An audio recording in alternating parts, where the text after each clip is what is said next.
Hello everyone, Mocha Bear here. Welcome back to Mocha Bear's Hobby Den. Today we will be continuing the playable races of Dungeons & Dragons 5th edition. Shall we get started?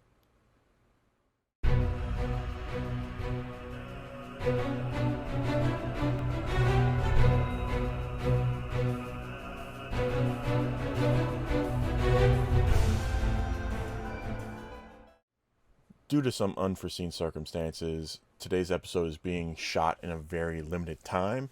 So instead of doing 4 playable races like normal, I'm just going to be doing 2 today. Go ahead and get into this. Hop over here. So we are going to be starting with the fairies. As always, feel free to pause and read all of this if you want. Fae characteristics. You have a table here for that. You can roll or pick. So like your wings are like those of a bird. You have shimmering multicolored skin. Fairy traits. Creature type. You are a fae. You are small for your size. Speed. Your walking speed is 30. Fairy magic. You know the druid craft cantrip. Starting at 3rd level, you can cast the fairy fire spell with this trait. Starting at 5th level, you can also cast the enlarge reduce spell with this trait. Once you cast Fairy Fire or Enlarge Reduce with this trait, you can't cast that spell with it again until you finish a long rest. You can also cast either of those spells using any spell slots you have of the appropriate level.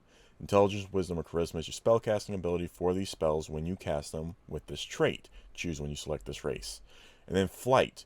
Because of your wings, you have a flying speed equal to your walking speed. You can't use this flying speed if you're wearing medium or heavy armor. So you're going to be wanting to be either a rogue, a wizard, or sorcerer. You can be a warlock if you want.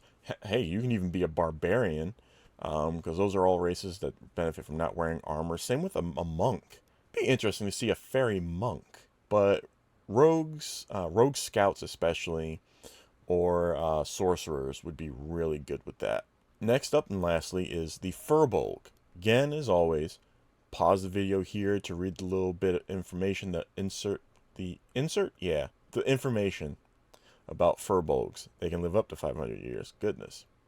As a firbolg, you have the following traits. Creature type, you are humanoid. Size, you are medium. Speed, your walking speed is 30 feet. Firbolg magic, you can cast the detect magic and disguise self spells with this trait. When you use this version of Disguise Self, you can seem up to 3 feet shorter or taller, because they are typically tall. Once you cast either of these spells with this trait, you can't cast that spell with it again until you finish a long rest. You can also cast these spells using any spell slots you have. Intelligence, Wisdom, Charisma, use the ability, choose when you create the character. Hidden Step. As a bonus action, you can magically turn invisible until the start of your next turn, or until you attack, make a damage roll, or force someone to make a saving throw. You can use this trait a number of times equal to your proficiency bonus, and you regain all expended uses when you finish a long rest. Powerful build. You count as one size larger when determining your carrying capacity and the weight you can push, drag, or lift. Speech of Beast and Leaf. You have the ability to communicate in a limited manner with beasts, plants, and vegetation. They can understand the meaning of your words, though you have no special ability to understand them in return. You have advantage on all charisma checks you make to influence them. And that's it. Like I said, this needed to be a really short episode, so we just did the 2. The next episode will be 4, and it's also broken up this way because the next 4 are all related to each other, so you'll see what I'm talking about when we get to that. But the firbolg would be typically a really good druid, interesting warlock, can make a decent rogue, but would also make a really good ranger. So in my opinion, either a druid or a ranger would be a really good pick for a firbolg's class. If things went well, yesterday was our session 0 for my new homebrew with my sister and our friends. So I will be working on the little video talking about what happened, everyone's character builds, and what kind of story, what kind of campaign we're going to be doing. So look forward to that coming up soon in the next week or 2. We'll see. It's going to be coming out this month, but we'll see how long it takes because I have other stuff going on. I hope you enjoyed this episode, despite it being so brief. If you found this entertaining and informative, please hit that like button, give this video a like.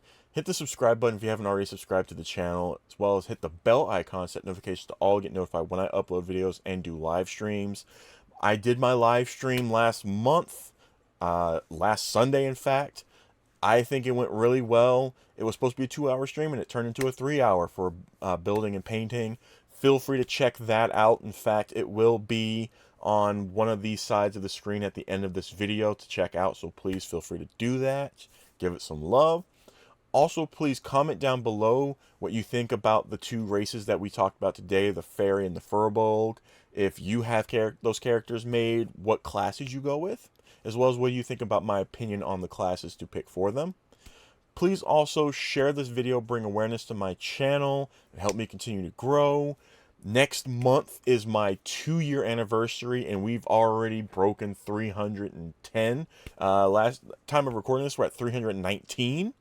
So I'm thinking my anniversary is the 10th, I believe, which is a Wednesday. So July 10th. So that following Sunday, I'm going to be doing something special. I might do a live stream. We shall see. But I'm going to go and end it there because I've got stuff I got to get taken care of. So please, as always, take care of yourselves. And until next time, hobby on.